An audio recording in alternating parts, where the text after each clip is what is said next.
Hi, my name is Nanna Aida Svendsen, and it is October, and a chill has come to the land, and nights are drawing in with their invitation to us to follow the inward path, to connect with our feelings, to connect with our creativity, to connect with our core, and to investigate how we're feeling now, and to investigate what emotional issues might be getting in the way of us being fully present with ourselves.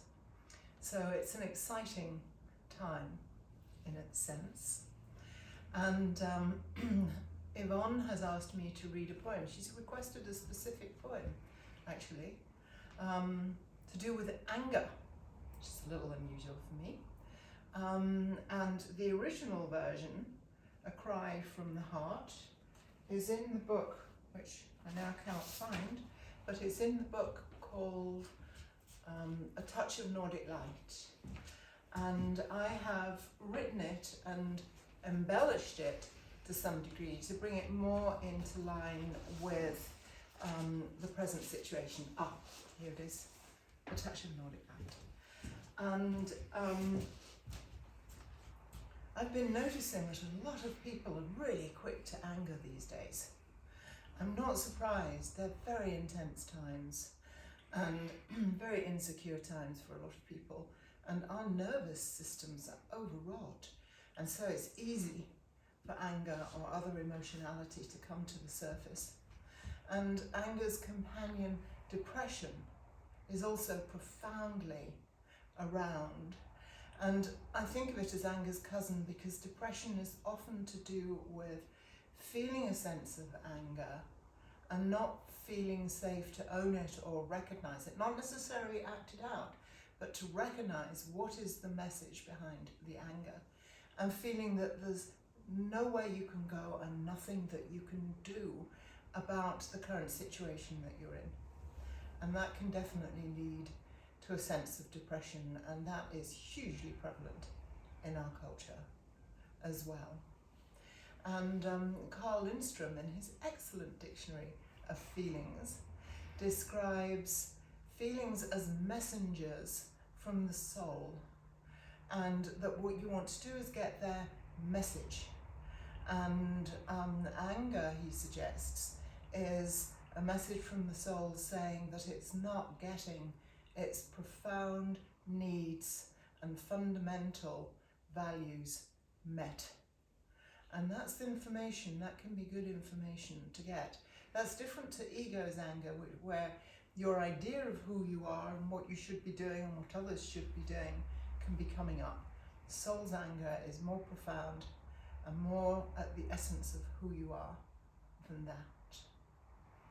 I will shortly read you my poem about anger, and I pulled it out because I've been feeling angry of late, and soul has been letting me know that I've been somehow inhibiting my own life too much with ideas of how I should be and ought to be, rather than going to a deeper place of actually honouring how I feel and where aliveness actually is for me.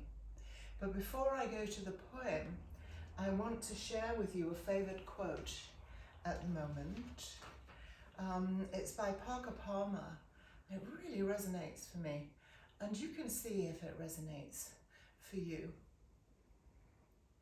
The human soul does not want to be advised or fixed or saved. Not advised, fixed or saved.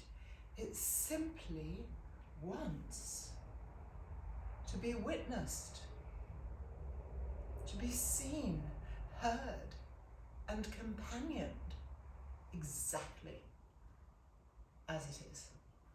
And that resonates for me, and I realise that part of the anger I've been feeling of late is that I have not been hearing, companioning, and witnessing myself exactly the way that I am. And I have a suspicion that much of the anger and the depression that we see all around, if you agree that you do see that all around, may be sourced in people fundamentally not feeling seen, heard, or companioned. And I'd like to venture to suggest that's a skill, an art we need to learn to develop. We need to learn how to offer it to ourselves and how to offer it to one another.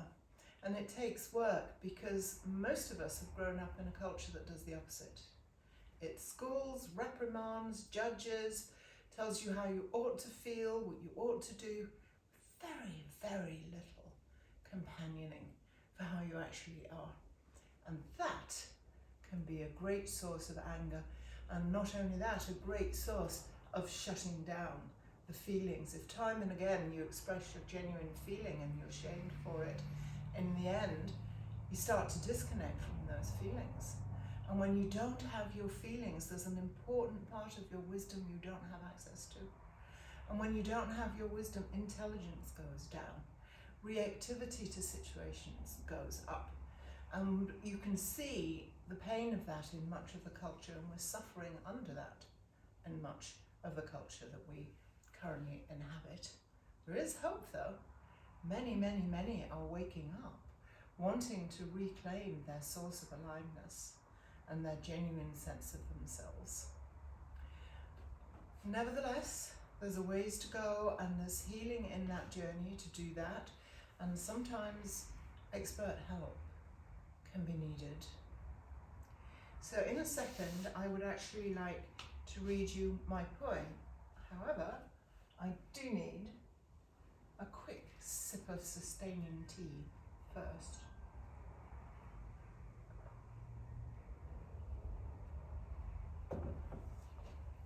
So my dears, here to the poem. A cry from the heart. Anger as a messenger. Oh, I am angry today with aspects of the world and with aspects of myself that keep me confined to a life too small for aliveness, authenticity, and joy. Yes, anger can be dangerous, damaging, violent, vengeful, and toxic. Unlike toxic anger, which is all about mind without heart, or old emotional wound, reactivity, or rage, and when acted upon, fragments the heart and destroys love and joy, and when unacknowledged can be a potent source of depression. Wholesome anger has an aliveness and authenticity to it, beyond all of that. It is imbued with a life-affirming force coming from the core. When anger is conscious and the soul's best defense, not ego's, but the soul's best defense against something detrimental, it can be healing, creative, necessary, and wise. Wholesome anger can be an act of compassion, a form of awareness, emotional intelligence, and strength. It is not about imposing one's will onto others. It is a cry from the heart. A setting of a boundary that sometimes takes the form of a no that is not negotiable. No to abuse. No to rape. No to manipulation. No to harm. No to false narrative. Anger is a messenger if we're willing to receive it. A wake-up call requiring compassionate inquiry. What is its source? What is its source? And what is it trying to tell us?